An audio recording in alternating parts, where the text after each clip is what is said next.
Detailed audit. अच्छा, अगर हम इसके फीचर्स के बारे में देखें तो कंटिन्यूस ऑडिट जो है, audit is carried out through out the year at regular और इरेगुलर इंटरवल्स, यानी कि टाइम ड्यूरेशन इसका वीकली भी हो सकता है, फोर्टनाइटली भी हो सकता है, मंथली भी हो सकता है, नॉर्मली ये वीकली होता है। Dates of the auditor's visits are fixed in consultation with the management.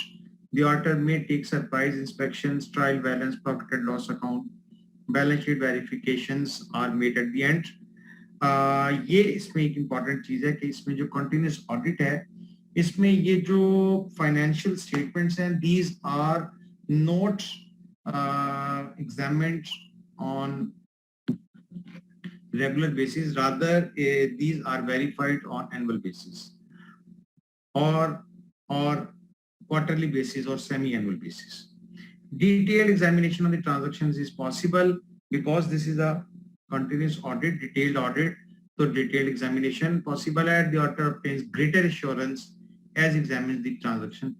तो ये बेसिकली कंटिन्यूस ऑडिट के हमने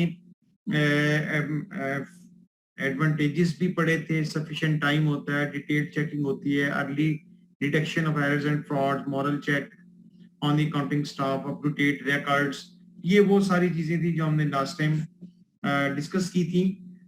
इसमें और बहुत सी इसमें मेरिट्स हैं। इंटरनल कंट्रोल सिस्टम की वैल्यूएशन है, learning for the audit staff है, more reliable information, prompt filing of returns, convenience to the auditing staff, और डिसएडवांटेजेस भी हैं इसके। और जो सबसे बड़ा डिसएडवांटेजेस था कंटिन्यूस ऑडिट का वो है मोर एक्सपेंसिव। तो as far as the continuous audit is concern, this is more expensive क्योंकि इसमें ऑडिटर की विजिटेशन बहुत ज्यादा है, तो ऑडिट की वो अपनी विजिट के मुताबिक अपनी फी चार्ज करता है, तो सो that's why this is more expensive. Staff intimacy मैंने आपको लास्ट टाइम भी बताया था कि एक रिलेशनशिप डेवलप हो जाता है ऑडिटर का स्टाफ के साथ, तो एक कुर्बत पैदा हो जाती है, एक फ्रेंडशिप का एनवायरनमेंट क्रिएट हो जाता है, जिससे पॉसिबिलिटीज देयर कि जो ऑडिटर की जो इंडिपेंडेंस है वो हैम्पर होती है। ऑल्टरेशन ऑफ फिगर्स, पॉसिबिलिटी है कि जो ऑडिट आप कर चुके होते हैं दोबारा उसे आप ऑडिट नहीं करते, तो सो दैट्स व्हाई फिगर्स में be altered. Interruption in the audit work, extensive notes taking, बहुत इसमें एक बहुत बड़ा डिसएडवांटेज ये है कि ऑडिटर को बहुत ज्यादा एक्सटेंसिव नोट्स टेकिंग करनी पड़ती है, और ये टू सम एक्सटेंट एक मैकेनिकल वर्क भी है, क्योंकि थ्रू आउट द ईयर आपने same and time and again वही काम करना है। Precautions against the demerits, instruct the staff of the client that all the corrections should be recorded through notifications entries in general and bringing it to the notice of the auditor. जो भी रेक्टिफिकेशंस हैं वो like मैंने आपको last time भी बताया था कि ये एक जर्नल वाउचर होता है जहां से ये रेक्टिफिकेशन सारी की जाती है, और फिर ऑडिटर क्या करता है कि वो ब्रीफली उन जर्नल वाउचर्स को चेक कर लेता है। On next visit, the auditor should have a glance over the past work and altered figures. Auditors should make a note of all the significant totals. There must be a well-developed audit program. और audit programme जो है continuous audit में बड़ा जरूरी है। Audit programme हर तरह के audit में जरूरी है, वो कोई भी ऑडिट है। All the queries whose explanations are unsatisfactory must be noted in the audit notebook. The dislocation of the client's work may be reduced if the auditor plans his visits in consultation with the clients. तो ये सारी बातें हम अपने last जो है ना उसमें पढ़ चुके हैं। आज हमारा जो टॉपिक है that is the interim audit. अगर कंटिन्यूस ऑडिट के हवाले से if you want to ask any question, you are most welcome. Then we will discuss the interim audit. आज हमने इंटरिम ऑडिट भी पढ़ना है और फाइनल ऑडिट भी पढ़ना है। ये दोनों ऑडिट जो हैं बहुत मुख्तसर से हैं, बहुत सिंपल हैं, और इसमें हम देखेंगे कि इंटरिम ऑडिट क्या होता है और फाइनल ऑडिट क्या होता है। जी, any question with regard to continuous audit? I think so there is no question. So as far as the interim audit is concerned, an audit conducted between the two annual audit is called interim audits. यानी कि within a financial year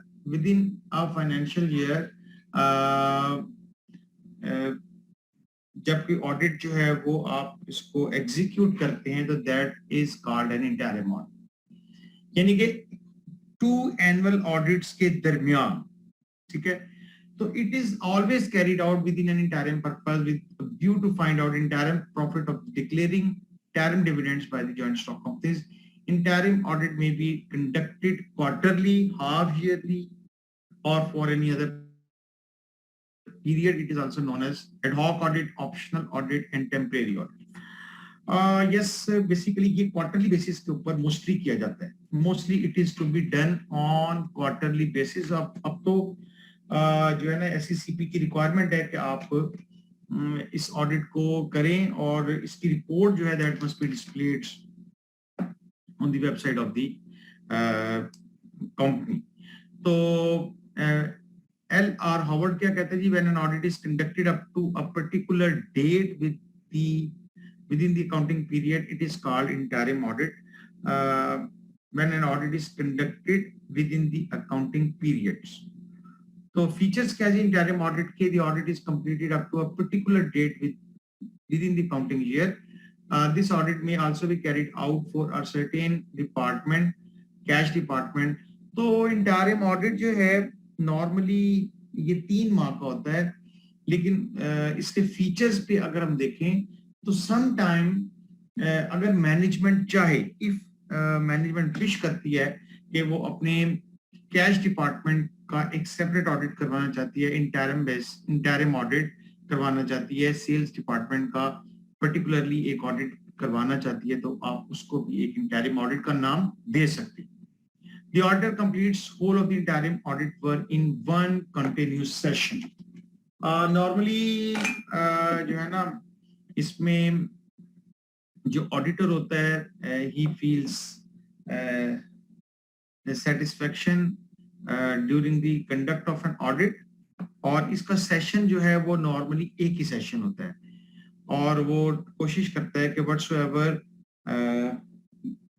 the time of resumption with the clients वो अपने audit को मुकम्मल कर ले। The auditor also conducts verification of assets and liabilities as on the interim dates. तो वो बेसिकली ये इंटरिम ऑडिट रिपोर्ट जो है ये आपकी वेबसाइट पर जानी है और आपने अपने क्लाइंट्स को कन्वे करनी है, तो सो दैट्स व्हाई आपने verification of assets and liabilities भी करनी है, ठीक है।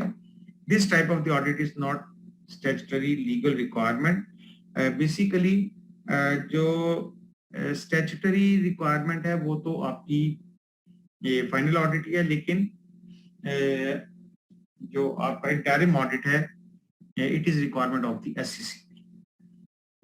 Application of the interim audit, it is adopted in large or medium-sized business organizations to know interim financial results or for the early completion of the final audit.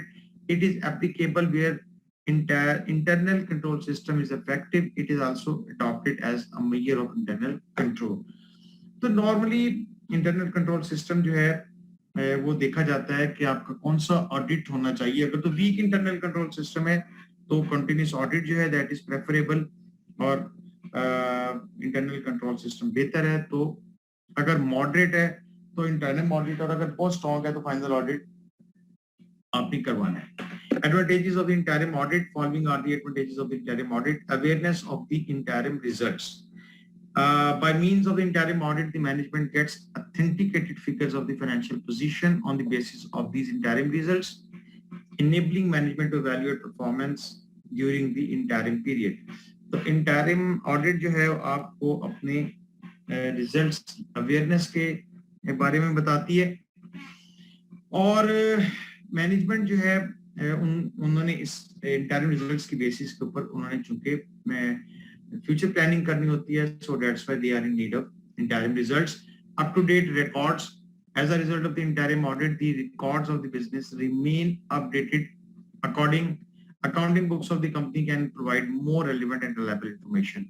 तो interim audit जो है अगर आपका कंप्लीट हो जाता है तो आपका एक क्वार्टर का जो रिजल्ट है वो आपका मुकम्मल हो जाता है, और आपकी जो इंफॉर्मेशन है that is more reliable information और अपडेटेड इंफॉर्मेशन हो जाती है। Early detection of errors and frauds ये हमने पास कंटिन्यूस ऑडिट में भी पढ़ी थी। वहां पे तो वीकली बेसिस के ऊपर रिजल्ट्स अपडेट होता है, यहाँ पे early detection of errors and frauds, यहाँ पे आप समझ लें कि क्वार्टरली बेसिस के ऊपर आप इसको फाइंड आउट कर लेते हैं. Advice to the management: interim audit is a feedback for the management. Audit informs the management about the weakness in accounting and internal control systems, so management take corrective action on timely basis. तो interim audit जो है ये management के लिए एक बहुत बड़ा feedback है, और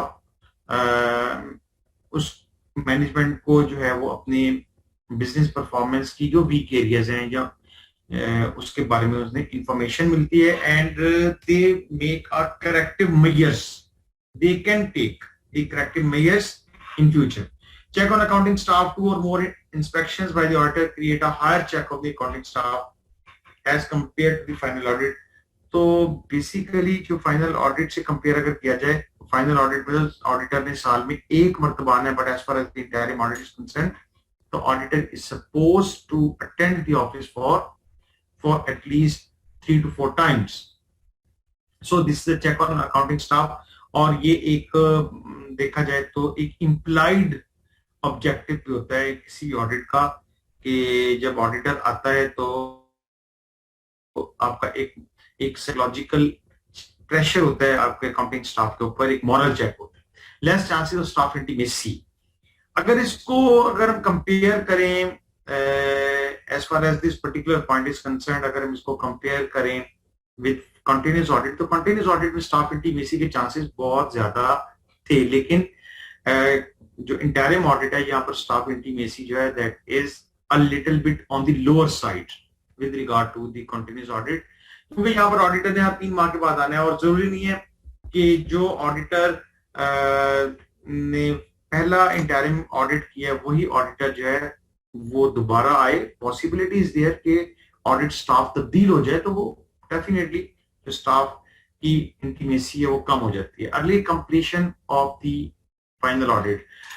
जब आपका जो इंटरिम ऑडिट है, जब आप उसे रेगुलर बेसिस के ऊपर आप उसे कंडक्ट करवाते हैं, तो हर 3 माह के बाद आपके अकाउंट्स अपडेट हो जाते हैं. तो जब आपका क्वार्टरली बेसिस के ऊपर रिकॉर्ड्स अपडेट होते हैं, तो आपका फाइनल ऑडिट जो है उसके रिजल्ट्स जो हैं वो आप टाइमली अनाउंस कर सकते हैं. ये बहुत बड़ा एडवांटेज है, यानी कि बहुत सी कंपनीज जो हैं उनके रिजल्ट्स जो हैं वो टाइमली अनाउंस हो जाते हैं, चूंकि उनके इंटरिम रिजल्ट्स जो हैं वो ऑडिटेड हो चुके होते हैं. चूंकि वो ऑडिट हो चुके होते हैं, ऑडिट कंपनीज ने इनको ऑडिट किया होता है, और ऑडिटर जो है वो दोबारा से उनको रिविजिट भी कर सकता है. अब देखिए, जरूरी नहीं होता कि once the interim audit is completed it can not be revisited, it can be revisited, ठीक है, लेकिन आप रिविजिट कर भी लेंगे तो ऑब्वियसली आप बहुत ज्यादा डिटेल के साथ तो उसे नहीं करेंगे, और आप जो है वो उनकी बुनियाद के ऊपर आप अपने फाइनल ऑडिट को जल्दी से मुकम्मल कर सकते हैं. Convenient for the management of the accounting staff. Accounting staff can answer the queries raised by the auditor conveniently because much time has not elapsed after the transaction has been taken place. तो transaction जो है ज्यादा से ज्यादा भी 3 माह पुरानी होगी, ठीक है ना. तो ऑडिटर जो है ना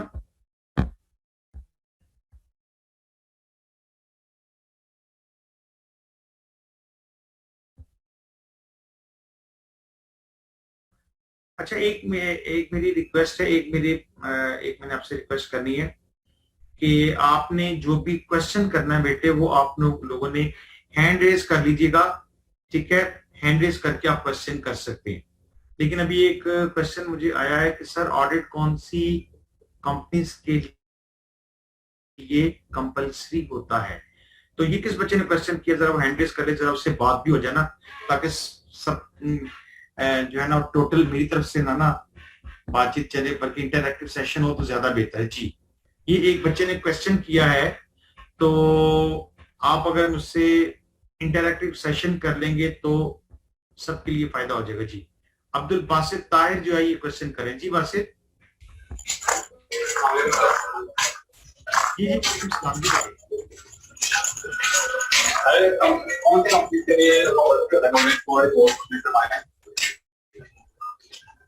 अच्छा देखिए, बात ये है कि जब हम ऑडिट की बात करते हैं तो सबसे पहले हमारे जहन में ये होता है कि जितनी भी पब्लिक लिमिटेड कंपनीज हैं which are listed on the stock exchange, यानी कि नॉर्मली जब भी ऑडिट की बात की जाती है और ये जो हम ऑडिट्स की बात कर रहे हैं इनका ताल्लुक उन पब्लिक लिमिटेड कंपनीज के साथ है कि जो स्टॉक एक्सचेंज के ऊपर लिस्टेड है, ठीक है ना, यानी कि जिनके शेयर्स जो है वो खरीदे और बेचे जाते हैं। अब जो प्राइवेट लिमिटेड कंपनीज हैं ऑडिट तो उनका भी होता है, ठीक है, ये नहीं कि ऑडिट उनका नहीं होता। प्राइवेट लिमिटेड अब देखें गवर्नमेंट एक प्राइवेट लिमिटेड कंपनी, ठीक है ना, अब गवर्नमेंट एक पब्लिक लिमिटेड कंपनी नहीं है, हालांकि बहुत उसकी ब्रांच नेटवर्क बहुत बड़ा ब्रांच नेटवर्क है, लेकिन that is not listed on the stock exchange.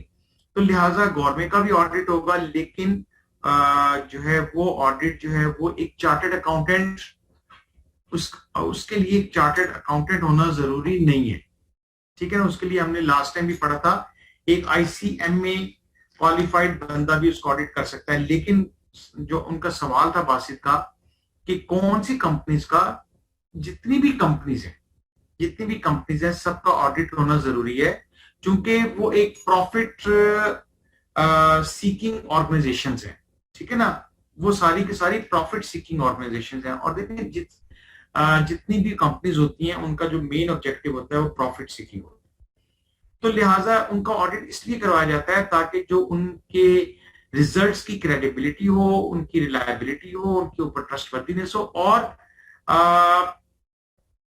State जो है वो उससे बेनिफिट हासिल कर सके। अगर तो पब्लिक लिमिटेड कंपनी है तो शेयर होल्डर्स और तमाम स्टेक होल्डर्स उससे बेनिफिट हासिल कर सकें। और हमने पढ़ा था कि स्टेक होल्डर्स में एक स्टेट भी होती है जो जिन्होंने FTR ने अपना टैक्स रिकवर करना होता है, तो लिहाजा जब तक ऑडिट नहीं होगा तो ना तो कोई स्टेक होल्डर जो है वो बेनिफिट हासिल कर सकेगा, ना बिजनेस इटसेल्फ बेनिफिट हासिल कर सकेगी, और ना ही गवर्नमेंट बेनिफिट हासिल कर सके। लिहाजा ऑडिट जो है वो हर फर्म के लिए होना जरूरी है, चाहे वो पब्लिक लिमिटेड है चाहे वो प्राइवेट लिमिटेड है, जो भी है, ठीक है, ऑडिट उसका होना है, क्योंकि वो उसका मेन ऑब्जेक्टिव प्रॉफिट ओरिएंटेड है, लिहाजा सबका ऑडिट होना जरूरी है। हम बात कर रहे थे duration of the interim dividend. तो जो आपका इंटरिम ऑडिट है इसका एक बहुत बड़ा जो फायदा है वो ये भी होता है कि कंपनीज ने इंटरिम डिविडेंड्स जो है वो डिक्लेयर करने होते हैं। Audited interim statements provide the directors sound basis for declaring interim dividends which is a boost for the shares of the company. The shareholders feel satisfaction over the business concern. तो लिहाजा जो interim dividends हैं, यानी कि dividends जो हैं एक company like जरूरी नहीं है कि वो फाइनल डिविडेंड्स ही डिक्लेयर करे, कुछ ऐसी कंपनीज भी हैं स्टॉक मार्केट में जो कि इंटरिम डिविडेंड्स भी डिक्लेयर करती हैं, हर क्वार्टर के ऊपर अपने शेयर होल्डर को कुछ ना कुछ देती हैं, कैश डिविडेंड दे देती हैं। अब डिविडेंड भी दो तरह के होते हैं, कैश डिविडेंड भी होते हैं और स्टॉक डिविडेंड भी होते हैं, जिसको आप बोनस शेयर्स कहते हैं, ठीक है ना। तो समटाइम्स कंपनीज कैश डिविडेंड देती हैं, समटाइम स्टॉक डिविडेंड देती हैं, समटाइम दोनों भी दे देती हैं, ठीक है। तो ये लेकिन इनकी डिक्लेरेशन, अगर आपने इंटरिम डिविडेंड्स डिक्लेयर करने हैं तो उसकी डिक्लेरेशन के लिए जरूरी है कि आपके पास जो रिजल्ट्स हैं वो ऑडिटेड होने चाहिए, कंफर्म्ड आपके पास रिजल्ट्स होने चाहिए, उनकी बेसिस के ऊपर आप डिविडेंड्स को डिक्लेयर कर सकते हैं। Making investment in interim audit is useful for the investor. देखिए इन्वेस्टर की नजरें जो होती है ना वो कंपनी के फाइनेंशियल रिजल्ट्स के ऊपर होती है, ठीक है। वो जो है ना जो ही फाइनेंशियल रिजल्ट्स आने वाले होते हैं तो वो जो है ना वो अपने ब्रोकर्स के साथ या जो उसका फाइनेंशियल एडवाइजर है उसके साथ वो इन टच होती है कि यार इसका रिजल्ट क्या आ रहा है, क्योंकि उसने कंपनी किसी भी शेयर होल्डर ने उस कंपनी की जो अर्निंग है, अर्निंग कैपेसिटी है, ठीक है, उसको मद्देनजर रखते हुए उसने उसमें इन्वेस्टमेंट करनी है। ठीक है, अगर एक कंपनी की फ्यूचर प्लान्स बहुत अच्छे नहीं है, उसकी अर्निंग कैपेसिटी जो है वो डिक्लाइन हो रही है, तो शेयर होल्डर्स जो हैं वो उसमें डिसइन्वेस्ट कर देंगे, अपनी इन्वेस्टमेंट को विड्रॉ कर लेंगे। तो लिहाजा कोई भी किसी भी कंपनी के जो इंटरिम रिजल्ट्स होते हैं वो स्टेक होल्डर्स उसका वेट कर रहे होते हैं। They can rely on audited accounts for making investment. Investors can buy and sell shares on the basis of, obviously जो कि मैंने आपको बताया कि ऑडिटेड अकाउंट्स की बुनियाद के ऊपर शेयर्स खरीदे और बेचे जाते हैं। डिसएडवांटेजेस क्या है? As far as interim audits is concern, manipulation of accounts की पॉसिबिलिटी हो सकती है, लेकिन बहुत ज्यादा नहीं हो सकती। Limitation of the interim audit is that dishonest members of the accounting staff can alter figures. यानी कि एक आपने इंटरिम ऑडिट कर लिया, अब ऑडिटर जो है ना, अगर तो उसने बहुत अच्छी नोट्स टेकिंग की हुई है तो वो मैनिपुलेशन के चांसेस नहीं है। डिपेंड करता है कि आपने एक इंटरिम ऑडिट किया, आपने उसमें से एक्सटेंसिव नोट्स टेकिंग कर ली है, अब आपने वो जो नोट्स टेकिंग किया उसकी बुनियाद के ऊपर आपने नेक्स्ट इंटरिम ऑडिट करना है। लिहाजा डिपेंड करता है कि अगर जो ऑडिटर है अगर तो उसने इंटरिम ऑडिट को अपने प्रोफेशनल अप्रोच के साथ किया है तो मैनिपुलेशन के चांसेस कम है। लेकिन अगर उसने थोड़ी केयरलेसनेस शो की है और उसने एक्सटेंसिव नोट्स टेकिंग नहीं की तो देयर आर चांसेस के कुछ मैनिपुलेशन हो जाए। Extensive notes taking is necessary to avoid the risk of alteration in accounting records. Such extensive notes taking and verification of the notes, unnoted figures at the time of final audit is an additional work for the audit staff. Therefore, interim audit may involve duplication of the work. तो ये आप कह लें कि to some extent चूंकि आपको बहुत ज्यादा एक्सटेंसिव नोट्स टेकिंग करनी पड़ती है तो to some extent you can say this may be a demerit. Additional expenses interim audit is more costly than the final audit because more time and efforts are put by the auditor. An auditor has to perform his work twice. Consequently, the auditor charge more fee. तो सबसे ज्यादा फी की अगर हम बात करें तो सबसे ज्यादा एक्सपेंसिव जो ऑडिट है दैट इज कंटिन्यूस ऑडिट, लेकिन उसके बाद जो है जो लेस एक्सपेंसिव है दैट इज इंटरिम ऑडिट। लेकिन जो सबसे कम जिसकी फीस है वो फाइनल ऑडिट है, क्योंकि फाइनल ऑडिट में साल में एक मरतबा होता है। टेस्ट चेकिंग, यस, यहाँ पर जो है आपने चूंकि टेस्ट चेकिंग अप्लाई की है तो auditor use test checking sampling techniques. In this way audit risk is maximised. तो आपने रिस्क को मिनिमाइज नहीं करना बल्कि रिस्क मैक्सिमाइज हो जाएगा।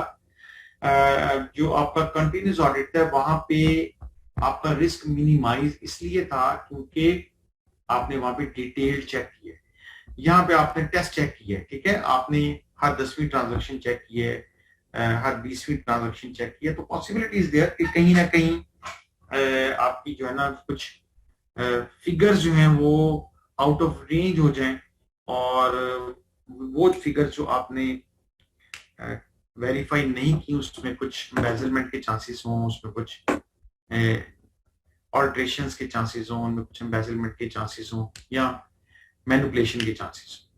Verification of assets and liabilities in case of the continuous audit, verification of assets and liabilities is done at the close of the financial year, while in the case of the interim audit, such work is done at the time. तो ये आपने verification भी करनी है assets and liabilities की। अच्छा जी, interim audit तो एक बहुत मुख्तसर सा एक ऑडिट था और जो है एक स्टैट्यूटरी रिक्वायरमेंट भी नहीं है, यानी कि वो एक एडहॉक ऑडिट था। लेकिन अगर हम बात करें किसी भी पब्लिक लिमिटेड कंपनी की स्टैट्यूटरी रिक्वायरमेंट की तो वो उसका फाइनल ऑडिट है। ठीक है, final audit is one which is conducted at the end of the accounting period when accounts have been closed and financial statements are ready for relevant inferences. यानी कि final audit जो है which is conducted at the end of the accounting period, जब आपका accounting period जो है, अब आपका अकाउंटिंग पीरियड वेरी करता है फ्रॉम ऑर्गेनाइजेशन टू ऑर्गेनाइजेशन। आपका अकाउंटिंग पीरियड जो है वो 31 दिसंबर को भी क्लोज हो सकता है, आपका अकाउंटिंग पीरियड 30 जून को भी क्लोज हो सकता है, ठीक है, और 31 सितंबर को भी क्लोज हो सकता है। तो लिहाजा आपका जब भी आपका टाइम पीरियड जो है ना, टाइम फ्रेम आपका बनेगा, तो आपने एक कॉम्प्रिहेंसिवली एक फाइनल ऑडिट करवाना है। फाइनल ऑडिट जो है इसको हम एनुअल ऑडिट भी कहते हैं, पीरियोडिकल ऑडिट भी कहते हैं, कंप्लीट ऑडिट भी कहते हैं, और बैलेंस शीट ऑडिट भी कहते हैं।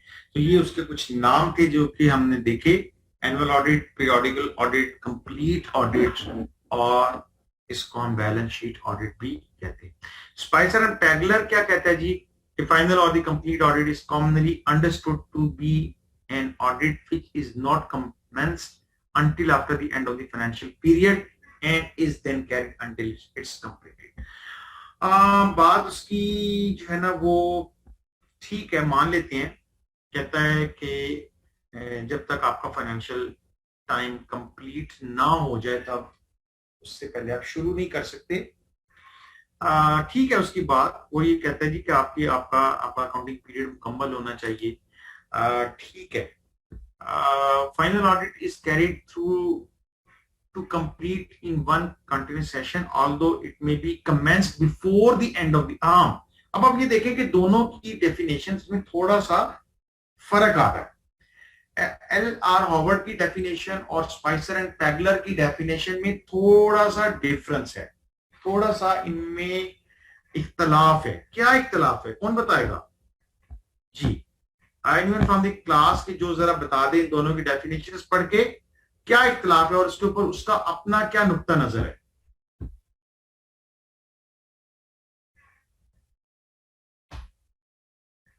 जी थोड़ा सा आप लोग जो है मुझे जरा बता दें, एनीवन फ्रॉम द क्लास कि आपके सामने डेफिनेशंस दोनों हैं।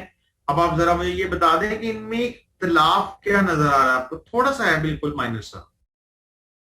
और क्या वो ठीक है? क्या दोनों की डेफिनेशंस को हम कंसीडर कर लें? एनीवन फ्रॉम द क्लास जी? 2 क्लासें माशाल्लाह इस वक्त हमारे पास और स्टूडेंट्स भी अन्यवानी हैं। तुबा जी, तुबा अस्सलाम वालेकुम सर। जी वालेकुम सलाम जी। बेटे क्या आपको दोनों में फर्क नजर आ रहा है और आपका क्या नुक्ता नजर है? सर फर्स्ट वाली में बताया गया कि after the year end start ही हमने काम आफ्टर द ईयर एंड करना है, और जो सेकंड वाली में है वो लिखा गया कि काम पहले स्टार्ट कर देंगे। ठीक है, और यानी कि ये काम फर्क है। पहले जी प्रैक्टिकली पहले स्टार्ट होता है ईयर एंड से। जबरदस्त, यानी कि आप कह रही है कि दूसरी डेफिनेशन जो है वो ज्यादा आपको मोर प्रैक्टिकल लग रही है। Yes sir. आपकी बिल्कुल बात सही। आपने ये वैसे कोई जजमेंट की है यानी कि, या आपने तुक्का लगाया है, यानी कि कैसे आपको अंदाजा हुआ कि दूसरी जजमेंट किया? जजमेंट की है? Very good तुबा, thank you very much, बहुत अच्छी बात की तुबा ने। उसने कहा कि सर ये मेरी जजमेंट है, और बिल्कुल सही कहा। उमैर क्या कहता है? देखिए बात यह कि अगर आप हर कंपनी का ऑडिट जो है ना वो ये सोचकर बैठे रहेंगे अपने ऑफिस में कि जब ईयर एंड क्लोज होगा, तो जब ईयर एंड क्लोज होगा फिर तो सारी कंपनियों के ऑडिट आपको कंडक्ट करने पड़ेंगे। तो लिहाजा आप ऐसा नहीं करते।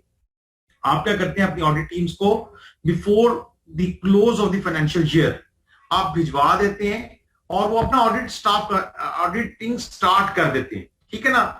ज्यादा से ज्यादा क्या होता है कि जब वो जाएंगे, अगर से कि वो 15 दिन पहले चले जाते हैं, वो 15 दिसंबर को चले जाते हैं, 10 दिसंबर को चले जाते हैं, तो देखें जब तक वो 31 दिसंबर क्लोज होगा वो नवंबर तक अपना ऑडिट मुकम्मल कर लेंगे।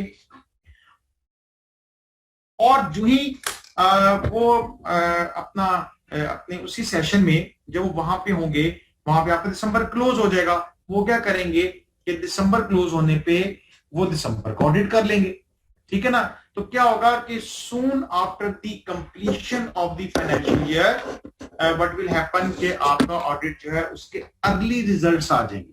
लिहाजा जो L.R. हॉवर्ड की जो डेफिनेशन है, it is more practicable than Spicer and Pagler. Final audit is carried through to completion in one continuous session, although it may be commenced. एक क्वेश्चन हमारे पास आ गया जी. अच्छा, ये उमैर ने हमसे पहले भी शायद कोई बात करनी थी जी. जी अस्सलाम वालेकुम। जी उमैर जी बेटे. अच्छा, उमैर को मैं हेलो। जी जी सर। जी सर जो एंड फर्स्ट पे जो है ना and of the year close हो जाए तो उसके बाद कंप्लीट रिकंसिलिएशन होके ये ज्यादा सूटेबल है सर। अच्छा, अदरवाइज वर्किंग भी डिस्टर्ब हो। नहीं देखिए, बात मैं ये कर रहा हूँ कि और अकाउंट्स ही जब आपके फाइनल नहीं होंगे तो कंप्लीट ऑडिट। नहीं आप hello.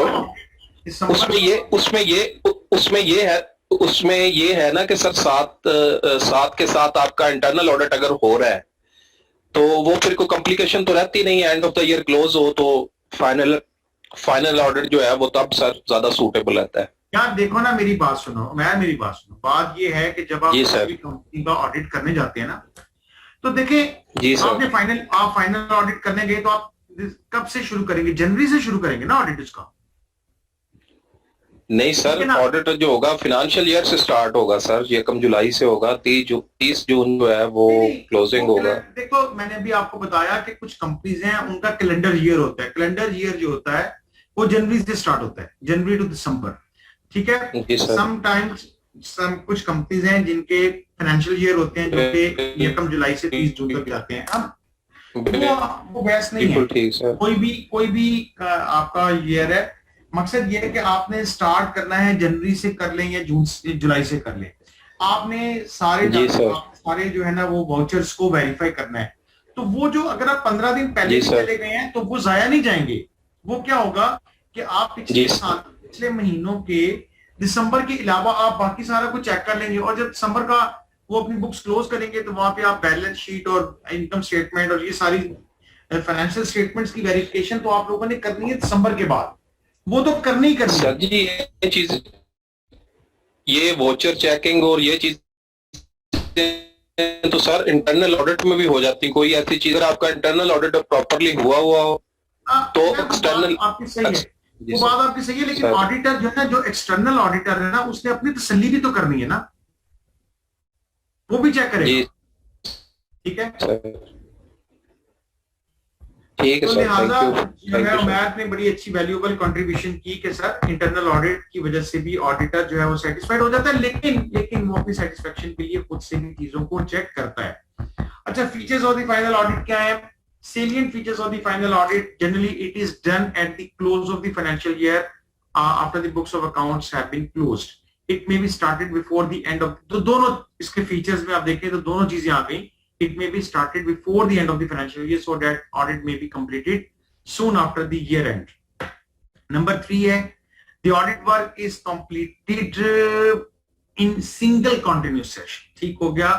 Submission of the audit report is prerequisite. It is one of the statutory requirement of the public limited company. Stress testing is applied. तो ये उसके कुछ फीचर्स हैं जी। इसके बाद हमारे पास है जी application of the final audit. This is the most popular form of the audit. It is applicable in the following situations: where the business is small and volume of the transaction is not too massive, where there is no urgency to present. अच्छा, where the system of the internal control is effective. Application को अगर हम ignore भी कर देना तो तब भी पब्लिक लिमिटेड कंपनीज जो कि लिस्टेड है स्टॉक एक्सचेंज की, उसमें फाइनल ऑडिट जो है वो लाजमी तसव्वुर किया जाता है। अच्छा जी, advantages of the final audit क्या क्या हैं? What are the merits of the final audit? ये हम पढ़ेंगे जी आपके नेक्स्ट सेशन में। ये मैंने आपके साथ शेयर कर दिया। फाइनल ऑडिट जो है इसमें क्या चीजें हैं जी? इकोनॉमिकल है, इनएक्सपेंसिव है। देखा जाए तो कंटिन्यूस ऑडिट और उसके मुकाबले में अगर देखा जाए तो ये तो वाकई inexpensive है. Final audit is to be conducted once in a year, so this type of the audit gives maximum benefit within minimum cost. Less chances of the staff intimacy बहुत कम होती है staff intimacy, क्योंकि साल में एक मर्तबा auditor ने आना है अपनी टीम के साथ, तो so that's why जो staff intimacy है वो आपकी कम होती है. अच्छा जी, convenient for the accounting staff. तो अकाउंटिंग स्टाफ भी सारा साल अपना काम करता रहता है और फिर साल में एक मर्तबा उसे पता है कि उसने ऑडिट करवाना है, तो सो that's why they feel comfortable. No alteration in the audit after audit. जब ऑडिट कंप्लीट आपका जो है ना, जब अकाउंटिंग बुक्स ऑफ अकाउंट्स मुकम्मल हो जाती हैं, तो उसके बाद उसमें किसी तरह की भी कोई भी ऑल्ट्रेशन और कोई भी मैनिपुलेशन के चांसेस नहीं होते. There is a checking of the sealed records pertaining to previous year. Sealed records होते हैं, ठीक है. लाइक जब आप किसी भी फाइनेंशियल ईयर को क्लोज करते हैं, तो वहां पर आप अपने नीचे ऑडिटर अकाउंटेंट जो है वो नीचे उसको अपने साइन कर देता है, तो वो आप समझ लें कि वो अकाउंट जो है वो सील हो जाते हैं. So alterations are not possible after the examination of the accounts. Moral check. Accounting staff know that during the course of the final audit, the auditor may detect any error, irregularity or fraud in the accounts. Therefore, it creates a psychological pressure. हाँ, moral check तो देखिए implied concept है ना, implied objective है, ये तो हम शुरू से पढ़ रहे हैं. Uninterrupted audit work. The flow of the audit work goes on without any break from the start till its completion, as the whole audit work is performed at one stretch. Therefore, threat of the work is not likely to be lost. तो आपका audit work जो है that remains uninterrupted. Saving of time. Unlike continuous audit, exhaustive work is not performed in final audit, which enables the auditor to complete the audit in shortest possible time. Exhaustive work जो है उसका ताल्लुक basically आपके sampling techniques के साथ है. चूंकि यहाँ पर जो सैम्पलिंग टेक्निक्स हैं वो आपकी काफी टेस्ट चेकिंग के ऊपर बेस करता है आपका फाइनल ऑडिट, तो लिहाजा उसमें बहुत ज्यादा एग्जॉस्टिव वर्क नहीं होता. Protection to the shareholders. The directors may manipulate the accounts according to their own interest. The auditor is the only representative who fight for the rights and interests of the shareholders. तो इसका एक बहुत बड़ा merit है कि जो accountant है वो तो अपने डायरेक्टर्स की सजेशंस को मद्देनजर रखते हुए मैनिपुलेट कर सकता है, लेकिन ऑडिटर जो है वो उसमें से मैनिपुलेशंस को ढूंढेगा. और चूंकि ऑडिटर जो है he is the representative of the share holder, तो वो शेयर होल्डर के इंटरेस्ट को बात करेगा instead of watching the interest of the management. Audit evidence. Auditor can find better evidence for audit purpose as the effect of the most of the transactions are complete. तो चूंकि ये एक complete audit है, balance sheet audit है, आपका जो है ना फाइनल ऑडिट है, तो लिहाजा यहाँ पर जो भी फैक्ट्स एंड फिगर्स हैं वो मुकम्मल होंगी. लिहाजा एविडेंसेस भी जो होंगे वो ऑडिटर के पास कंप्लीट एविडेंसेस होंगे. उन एविडेंसेस की बुनियाद के ऊपर वो अपनी इंडिपेंडेंट ओपिनियन को लिख सकता है, ठीक है ना. यानी कि इंटरिम ऑडिट की बुनियाद के ऊपर, इंटरिम ऑडिट में चूंकि एविडेंसेस जो होते हैं वो कंप्लीट एविडेंसेस उसके पास नहीं होते, तो वहां पर जो है वो भी अपनी ओपिनियन को क्वालिफाइड या अनक्वालिफाइड नहीं कर सकता. लेकिन एनुअल ऑडिट में वो अपनी ओपिनियन को जो है वो क्वालिफाइड भी कर सकते हैं, अनक्वालिफाइड भी कर सकता है, क्योंकि उसके पास जो एविडेंसेस हैं most of the transactions are complete, ठीक है ना. तो जब तक ट्रांजैक्शन इनकम्प्लीट रहती है उस वक्त तक आप अपनी कोई भी सजेशन नहीं दे सकते, आप अपनी इंडिपेंडेंट ओपिनियन नहीं दे सकते. डिसएडवांटेजेस क्या है जी? Possibility of undetected errors and frauds.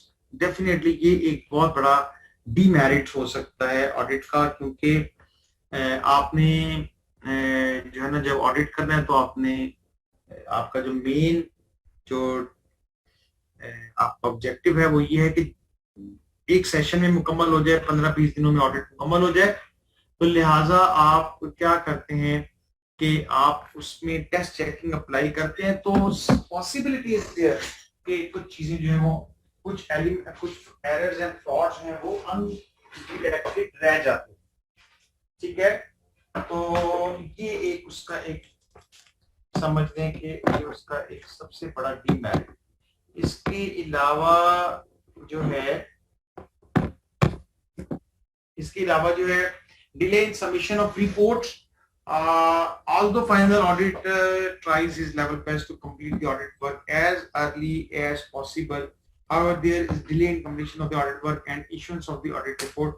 Possibility ये होती है चूंकि अगर आप सीधे फाइनल ऑडिट करवाते हैं तो उसमें पॉसिबिलिटी ये है कि आपका ऑडिट का टाइम पीरियड जो है वो एक्सटेंड कर जाए और आपको और समटाइम ये होता है कि ऑडिटर टाइम देता भी नहीं है, यानी कि उसके पास क्लाइंट्स बहुत ज्यादा होते हैं। से एक ऑडिट फर्म है, उसके पास 10 क्लाइंट्स हैं, तो डेफिनेटली उसके पास जो ऑडिट स्टाफ है वो इतना ज्यादा नहीं है कि वो वन टाइम सारे क्लाइंट्स को की जो है ना वो ऑडिट्स को शुरू करवा सके। तो लिहाजा होगा क्या कि आपकी रिपोर्ट जो है कंपनी की ऑडिट रिपोर्ट जो है वो डिले हो सकती है। Difficulty in answering queries when the query is made many months after the irregularity, many members of the accounting staff may not recall. ये एक प्रॉब्लम आ सकती है क्योंकि अगर ऑडिटर जो है कोई क्वेरी करता है with regard to the transaction of January, February, March, April, तो वो 9-10 महीने गुजर चुके होते हैं, तो लिहाजा उसमें उनको जो है ना वो डिटेल प्रोवाइड करने में थोड़ी सी दिक्कत हो सकती है।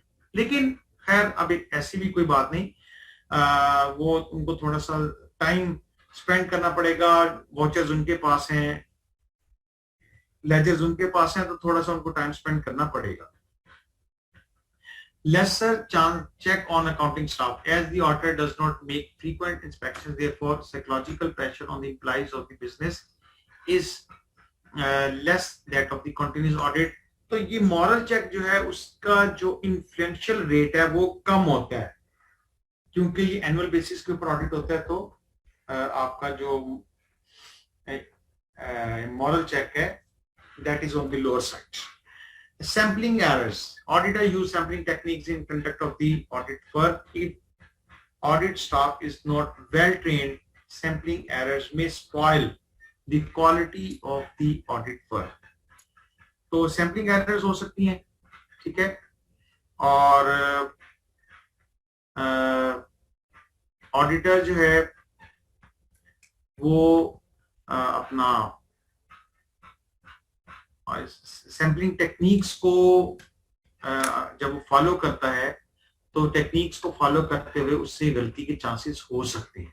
बहुत सी सैम्पलिंग टेक्निक्स होती हैं, तो लिहाजा टेक्निक्स को फॉलो करते हुए वो गलती कर सकते हैं। Planned frauds in case of the final audit, the auditor mostly relies on test checking. So as well as so a well-planned fraud may not be detected by the auditor, committed by the management. ठीक हो गया। तो बहुत से plan frauds होते हैं, जैसे कि मैंने आपको बताया था क्रिएटिव अकाउंटिंग के जरिए से कुछ फ्रॉड्स होते हैं जो कि मैनेजमेंट की तरफ से जो है ना प्लान किए जाते हैं, तो लिहाजा जो है उनको डिटेक्ट करना कोई बहुत आसान नहीं होता। ठीक हो गया ना। तो सो दैट्स वाई क्या होगा कि ऑडिटर जो होगा उनको कोशिश तो होगी कि जो प्लान फ्रॉड्स हैं, और डेफिनेटली ऑडिटर की सबसे बड़ी कोशिश यही होती है कि वो प्लान फ्रॉड्स को जो है ना वो उसको फॉलो अप करे, उसको देखे, उसको डिटेक्ट करे, और उसके लिए वो अपनी सारी प्रोफेशनल एफर्ट्स जो है ना वो पुट इन करता है। लेकिन sometimes it happens like this कि वो उनको डिटेक्ट नहीं कर पाता। Fixation of the audit program. If the auditor has several clients whose financial year ends on the same date, it may be difficult for the auditor to complete the audit work of all the clients within the scheduled time. तो अभी थोड़ी देर पहले मैंने आपसे यही बात की थी कि ऑडिट फर्म के पास इतना स्टाफ नहीं होता कि वो सारे ऑडिट्स में अपनी ऑडिट टीम्स को जो है ना फौरन भिजवा सके। तो सो दैट्स व्हाई ये भी एक डीमेरिट है फाइनल ऑडिट का, delay in submission and decision making. जब ऑब्वियसली ऑडिट जो है उसकी जो है ना कंप्लीशन जो है वो लेट होगी, तो मैनेजमेंट के लिए डिसीजन मेकिंग करना भी थोड़ी डिले हो सकती है. Non applicability, it is non applicable where internal controls of the companies are weak, volume of the transaction is very large. Irrespective of these facts, audit तो होना है. ठीक है, ऑडिट तो जो है ना वो होना ही है. अगर आप पब्लिक लिमिटेड कंपनीज हैं तो उसका इंटरनल कंट्रोल सिस्टम से कोई ताल्लुक नहीं है, वो वीक है, स्ट्रॉन्ग है. ट्रांजैक्शंस जो है उसके साथ कोई ताल्लुक नहीं है, ज्यादा या कम है. तो ये जनाब आपके पास हो गया जी इंटरनल फाइनल ऑडिट्स. ठीक है, इसके बाद जो है ना मैं आपके साथ शेयर करूंगा जी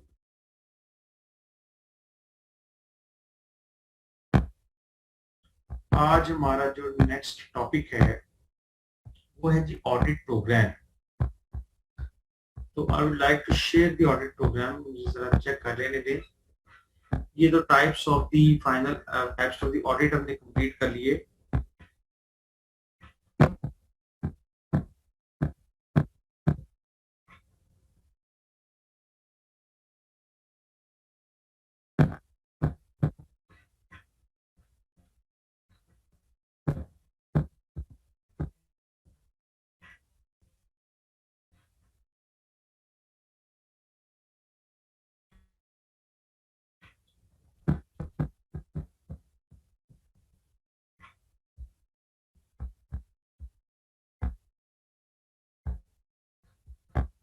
ओके, ये हमारे पास आ गया ऑडिट प्रोग्राम. बिल्कुल ठीक हो गया. ये हमारे पास है जी ऑडिट प्रोग्राम. ये आ गया जी हमारे पास. ये मैं आप लोगों को ये फाइल सेंड कर दूंगा. थोड़ा सा इसको देख लेते हैं. ऑडिट करने के लिए ऑडिटर के पास जो सबसे इंपॉर्टेंट वेपन है, this is one of the most important weapon with the auditor. और वो वेपन कौन सा है? That is the audit programme. जब भी ऑडिटर जो है किसी कंपनी का ऑडिट करने के लिए जाता है तो वो अपने साथ एक प्रोग्राम लेके जाता है. ठीक है, an audit programme is a written scheme of the exact details of the work to be done. यानी कि this is a written scheme.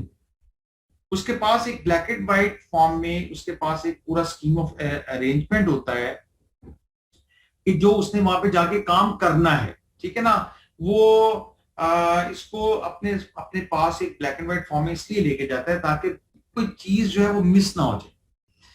Any staff in connection with the particular, it is generally contained in the audit notebook and it is invariably in black and white form. ठीक है ना, ये audit notebook जो होती है ना उसमें ये ऑडिट प्रोग्राम शामिल होता है और उसकी ब्लैक एंड व्हाइट फॉर्म में होता है.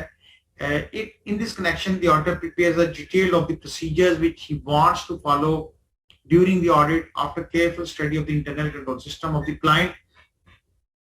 Through these procedures, working of the auditor becomes more systematic and efficient.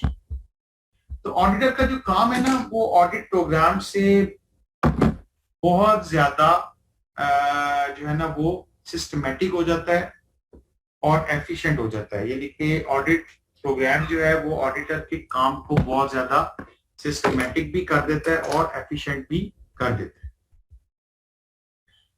इसके बाद है जी general definition. A pre established list of audit procedures to be applied and undertaken by the auditor for the efficient conduct of the audit is called audit program. A pre established list of audit procedures to be applied and undertaken by the auditor. यानी कि एक auditor ने audit conduct करने के लिए zone से भी उसने प्रोसीजर्स अप्लाई करने हैं, वो सारे के सारे आपके ऑडिट प्रोग्राम का हिस्सा कहलाते हैं. An audit program is an outline of all the procedures to be followed in order to arrive at the opinion concerning client's financial statements. तो ऑडिटर ने क्या करना है कि फाइनेंशियल स्टेटमेंट्स की जजमेंट कैसे करनी है. ठीक है ना, कौन से उसने जो है ना प्रोसीजर्स को फॉलो करना है.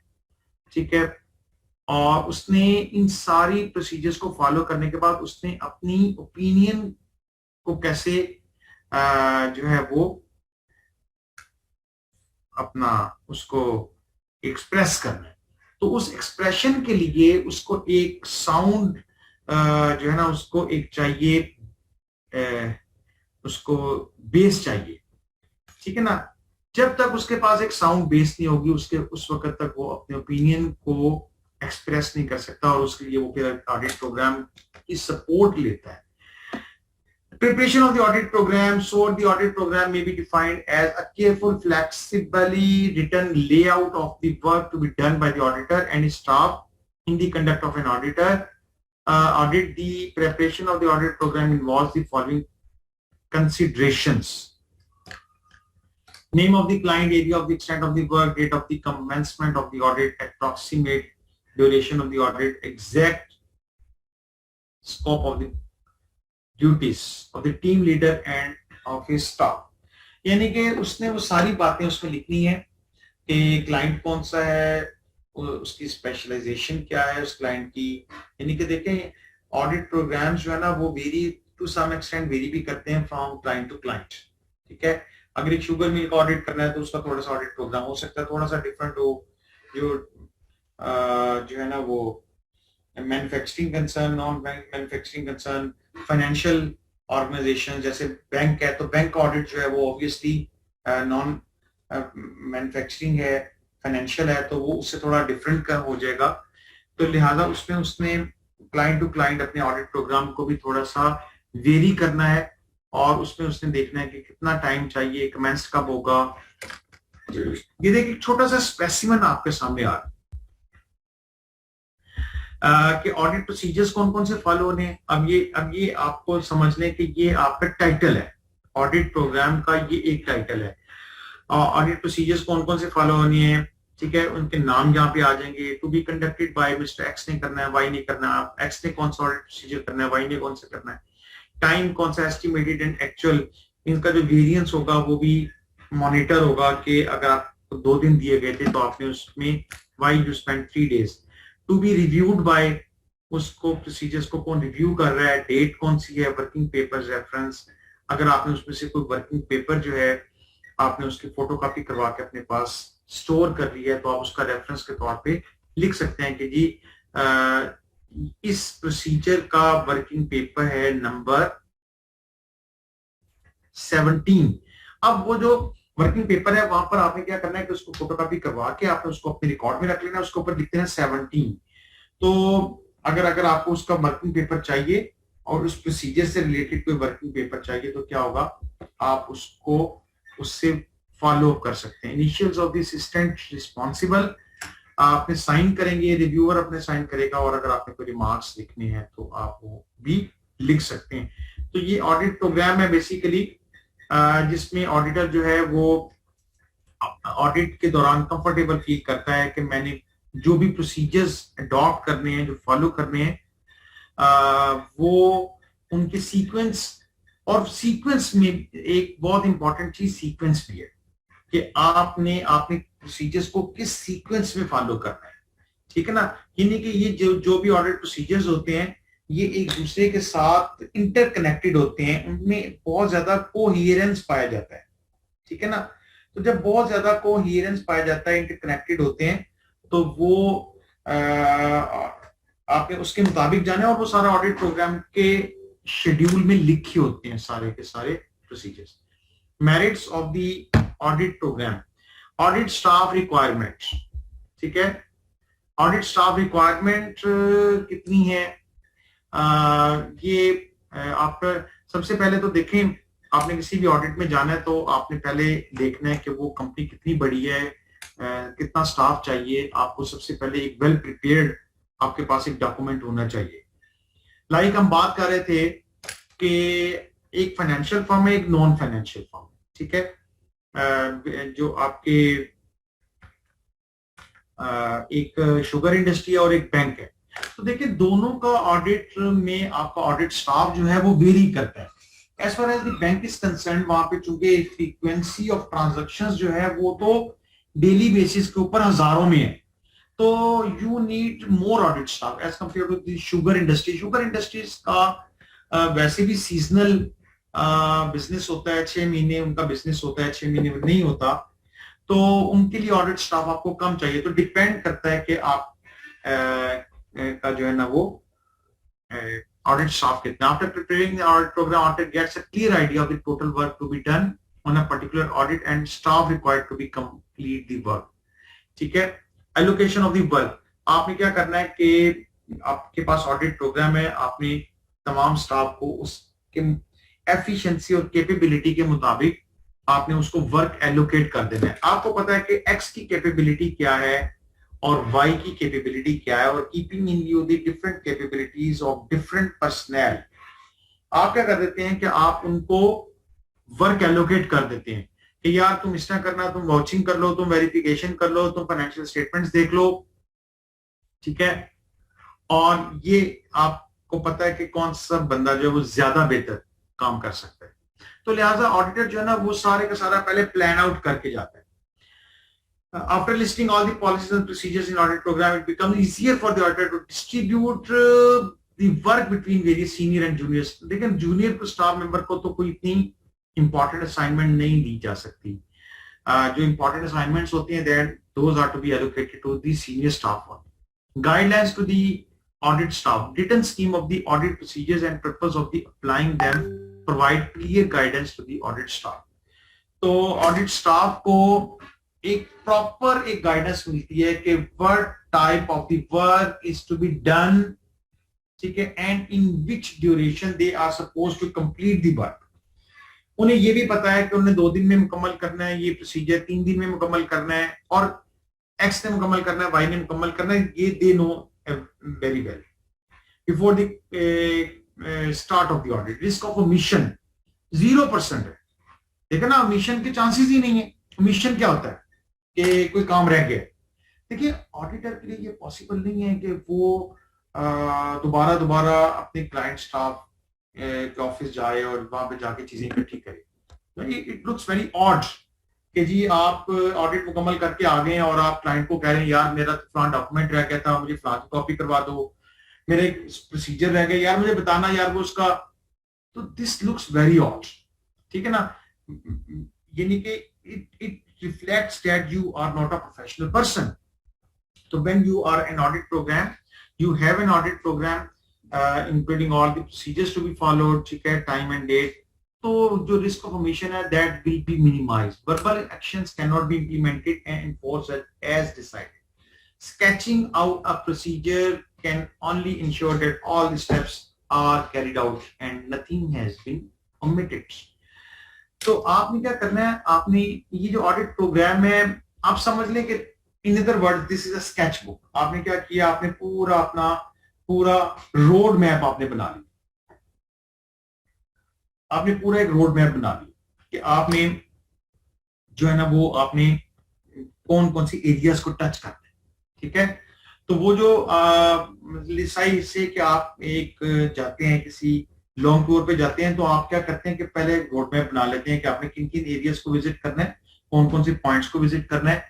अगर आप ये बना के अपने साथ लेके जाएंगे तो ऑब्वियसली आप मिनिमम टाइम में मैक्सिमम आप विजिटेशंस कर सकते हैं उन एरियाज की जहां पर आप जाना चाह रहे हैं। Supervision of the audit staff, audit programme helps in direction and control of the work. ठीक है, seniors can watch the activities of the junior easily and their performance can be evaluated as well. ठीक है जी, तो audit programme जो है ये basically इसको proper monitor किया जाता है और सीनियर स्टाफ मेंबर जो है वो उसको मॉनिटर करते हैं और उनके लिए ऑडिट प्रोग्राम जो है वो उनको खुद बता रहा होता है कि जनाब कौन सा काम हो गया और कौन सा रहता है। फिक्सेशन ऑफ द रिस्पॉन्सिबिलिटी बहुत बड़ा एडवांटेज है, बहुत बड़ा मेरिट है कि चूंकि जो भी स्टाफ मेंबर है जिसने जो भी काम किया उसने अपने इनिशियल्स भी किए थे। मैंने आपको दिखाया था ऑडिट प्रोग्राम में कि वो अपने साइन करते हैं। इनिशियल्स का क्या मतलब होता है, आपने साइन करने हैं, तो जब आपने साइन कर दिए तो that responsibility fix on you. तो सो दैट्स व्हाई आप उससे बाद में इनकार नहीं कर सकते कि जनाब ये काम तो मैंने किया ही नहीं था। Therefore, responsibility for negligence of the audit staff can be fixed by referring to audit program. Legal evidence. Audit program acts as a solid evidence to prove that the auditor has taken due care and practiced professional skills. So if the auditor is litigated for any reason, it is the only legal evidence of the work done. ठीक है, legal evidence obviously आपने आपके पास एक पूरा procedure follow किया हुआ आपने और आपने उसको डॉक्यूमेंट किया हुआ है, लिहाजा अगर किसी कोर्ट ऑफ लॉ में आपका ऑडिट जो है ना उसको क्लेम आ जाता है आपका ऑडिट के ऊपर, ठीक है, कोई रेजर्वेशन आ जाती है, तो आप के पास चूंकि एक एविडेंस है आप उसको कोर्ट ऑफ लॉ में भी पेश कर सकते हैं. Transfer of the work. If the staff member is unable to continue audit work, his work can be taken over by another member very easy. ठीक है, by referring to audit program. अगर कोई स्टाफ मेंबर जो है वो किसी वजह से मिस हो जाता है तो आप किसी और स्टाफ मेंबर को ज्वाइन करवा सकते हैं और ऑडिट वर्क में चूंकि उसका काम लिखा हुआ है, लोकेटेड वर्क है, तो नए आने वाला बंदा बड़े आराम से अपना काम कर सकता है. Efficiency of the audit staff by providing clear and detailed instructions. Audit programme eliminates the confusion and duplication of work, so it increases efficiency of the audit staff.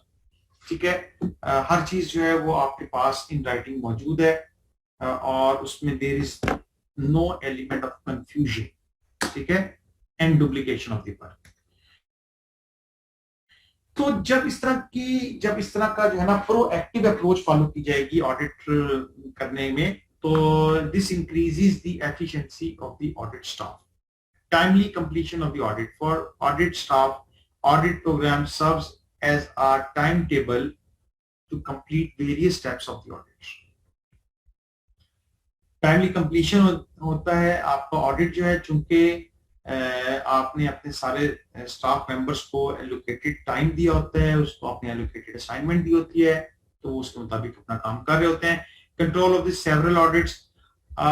जो आपके ऑडिट फर्म का जो मालिक है, जिसको आप प्रिंसिपल कहते हैं, principle of the audit firm control the performance of the staff on all the audits engagements by referring to respective audit programs.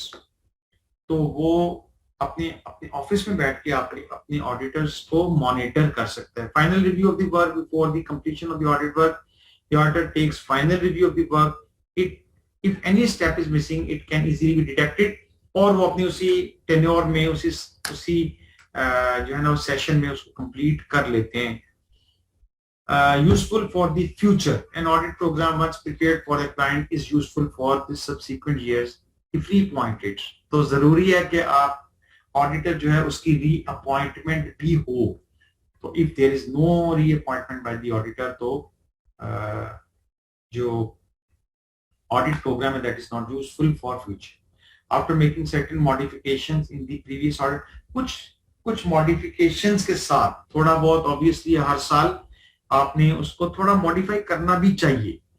यानी कि अगर आपने उसको बिल्कुल भी अगर आपने stereotype रखा, उसको modify ना किया, तो आपका जो client staff होगा वो समझ जाएगा कि यार ये ऑडिटर आता है और सिर्फ ये एरियाज को चेक करता है और जनाब अपनी ऑडिट रिपोर्ट लिख देते हैं. तो लिहाजा आपको थोड़ा सा अपना ऑडिट प्रोग्राम थोड़ा बहुत चेंज करना चाहिए, अपडेट करना चाहिए. Source of learning.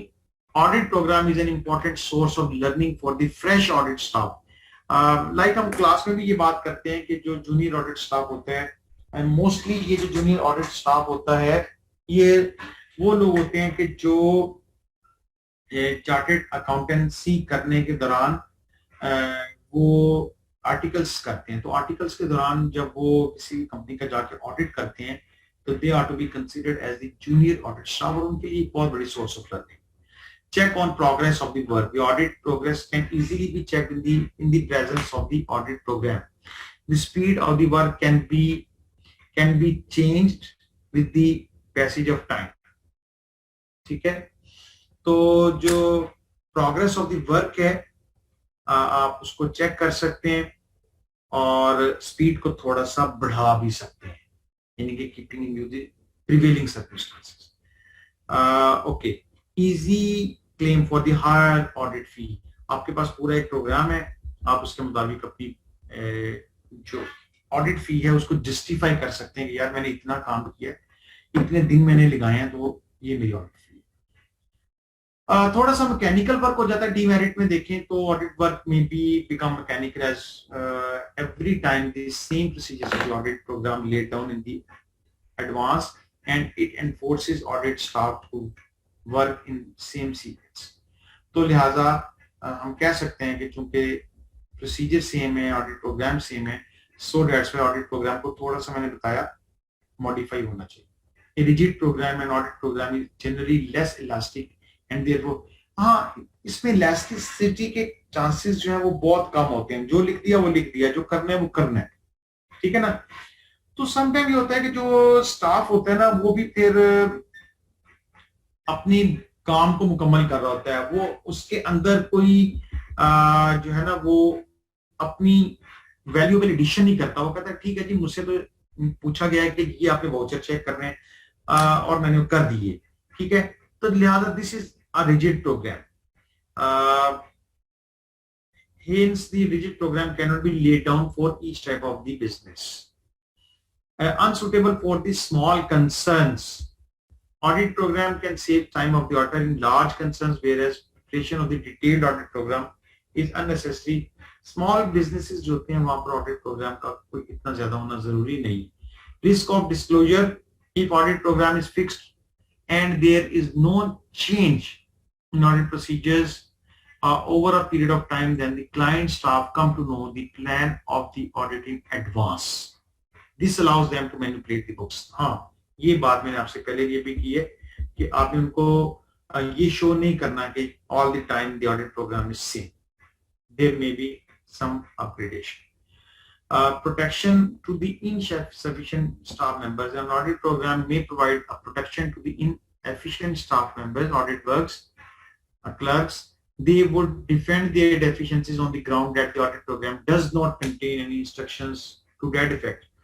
तो वो अपनी इनएफिशिएंसी को छुपा सकते हैं। वो कहेंगे जी कि ऑडिट प्रोग्राम के मुताबिक मैंने ऑडिट किया है और लिहाजा over and above I don't know with regard to any particular transaction. Death of creativity. तो ये जो रिजिडिटी है ना, और ये जो अभी हमने पढ़ा था कि उसमें एक रिजिड प्रोग्राम होता है, उससे उसकी जो ऑडिट की क्रिएटिविटी है वो खत्म हो जाती है। उसमें जो प्रोफेशनल अप्रोच है टू सम एक्सटेंट उसको इग्नोर कर दिया जाए।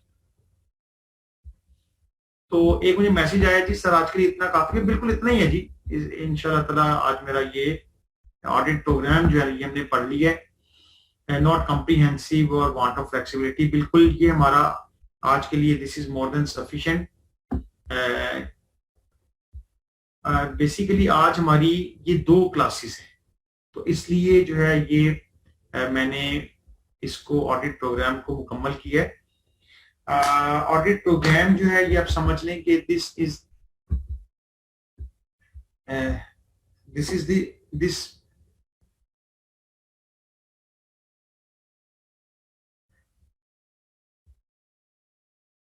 अच्छा ठीक है, ओके। इस चैप्टर में से जो है ना मैंने आपको ये बस एक ऑडिट प्रोग्राम जो है ना मैंने मुकम्मल करवा दिया है। इसके अलावा हमने यहां से कुछ नहीं पढ़ना और बस नहीं, ऑडिट वर्किंग पेपर्स जो है ना ये पढ़ने हैं। ऑडिट वर्किंग पेपर्स पढ़ने हैं। आपने पता क्या करना है, दो टॉपिक्स जो है ना इसमें से हमने कवर करने हैं। एक तो ऑडिट प्रोग्राम है और एक ऑडिट वर्किंग पेपर्स है। ऑडिट वर्किंग पेपर्स जो है ना ये आपकी होम असाइनमेंट है, ये आप खुद पढ़ लें। ये बिल्कुल सेल्फ एक्सप्लेनेटरी है, ऑडिट वर्किंग पेपर्स, ठीक है ना। ये ऑडिट वर्किंग पेपर्स हैं, ये आप लोग इसको खुद पढ़ लें। तो इनमें से सिर्फ हमने ये 2 टॉपिक्स इसमें से कवर करने थे, और वो चूंकि आपकी लास्ट वीक में भी ना आपकी क्लास नहीं हुई, तो वो उसकी डेफिशिएंसी को भी थोड़ा हमने ओवरकम करना है। तो ये मेरा एक चैप्टर है, वो मैंने उसको कंप्लीट भी करना था क्योंकि लास्ट टाइम भी क्लास हुई। जी फरहत। अस्सलाम वालेकुम सर। जी वालेकुम। सर काइंडली ये नोट शेयर कर दीजिएगा, ये अभी तक आपने नहीं किया। मैं कर देता हूँ। Okay sir. तो ये जो हमने आज चैप्टर पढ़ा है, इसमें से 2 टॉपिक्स हमने पढ़े हैं, एक मैंने पढ़ा है और एक आपने पढ़ना है, audit working papers. Audit working papers के हवाले से अगर आपने कोई बात करनी होगी तो मुझे नेक्स्ट मीटिंग जब मेरी होगी तो मुझसे कर लीजिएगा, अदरवाइज ये बहुत सिंपल है, this is very much simple. इसमें कोई ऐसी रॉकेट साइंस नहीं है, इसमें सिर्फ उन्होंने आपको बताया कि ऑडिट वर्किंग पेपर्स में कौन कौन सी चीजें शामिल होती हैं। ये इंपॉर्टेंट सेगमेंट है। आपसे मैं ऑडिट वर्किंग पेपर्स जो हैं ये मैं आपको शॉर्ट क्वेश्चंस में पूछ सकता हूँ। Yes, this may be the part of short questions, ठीक है ना, लेकिन आपने इसको याद करना है। Audit working papers is the part of your mid term exam, ठीक है ना, ये आपके मिड टर्म एग्जाम के कोर्स का हिस्सा है, ठीक है ना, लेकिन ये शॉर्ट क्वेश्चन की सूरत में आ सकता है। इसको आप एक दफा पढ़ लें, थोड़ा सा इसका आइडिया लें।